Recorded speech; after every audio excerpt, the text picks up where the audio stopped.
बिस्मिल्लाहिर्रहमानिर्रहीम अस्सलाम वालेकुम। मैं आपका वीर दोस्त गुलाम मुर्तज़ा। तुसी वेख रहे मुर्तज़ा टीवी। मेरे चैनल में सबसक्राइब करो, नाल एक बैल का बटन भी ओके करो क्योंकि हर वीडियो मेरे दोस्तों वीरां दी जल्दी पहुँच सके।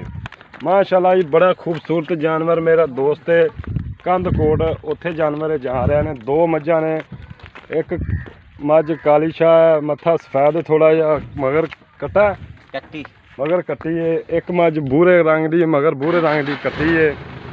दो मझां जी जा रही ने कंध कोट जा रही ने। मेरा एक दोस्त है जी उन्होंने इंशाल्लाह गिफ्ट दे जा रहे हैं। माशाल्लाह बड़ा खूबसूरत ने।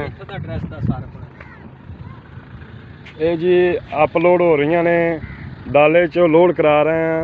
चक नंबर 76 भी है, तहसील आरफल है, ज़िला पाकपतन है। ये जी इतों मझां खरीद के दित्तियां ने उन्होंने।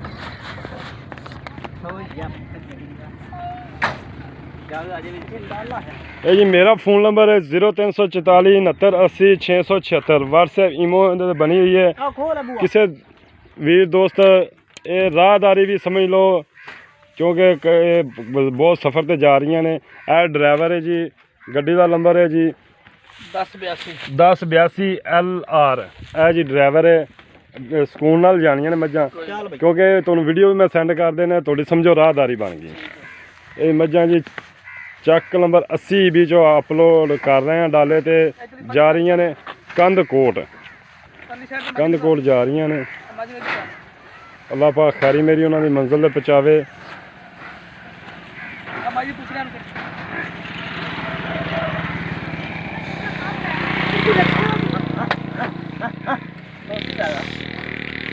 ना ना ना ना हेलो ना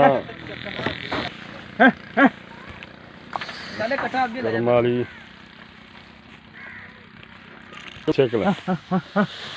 पीछा ना बंदे पीछा ना बंदे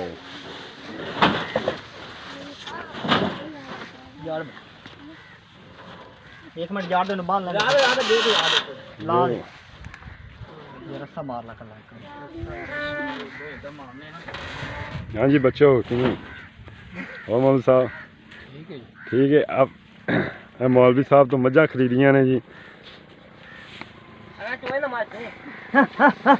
यार एक बार रास्ता जा पाल मगर मैं पीछा पा गया। माशाल्लाह जी अल्लाह करे। अच्छे जानवर खरीदने लिए मुर्तज़ा चैनल लाजमी सबसक्राइब करो। थोड़ा वीर अच्छे जानवर लैके आंदा, खूबसूरत लैके आंदा।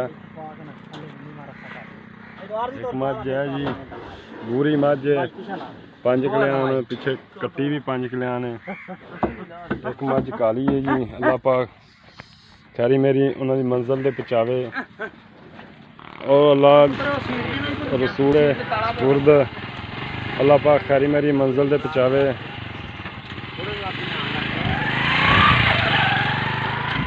हाँ जी ड्राइवर साहब थोड़ा फ़ोन नंबर की है?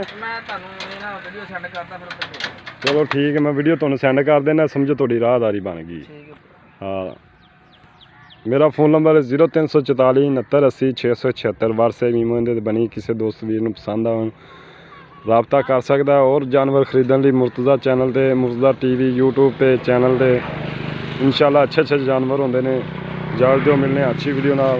पाकिस्तान जिंदाबाद।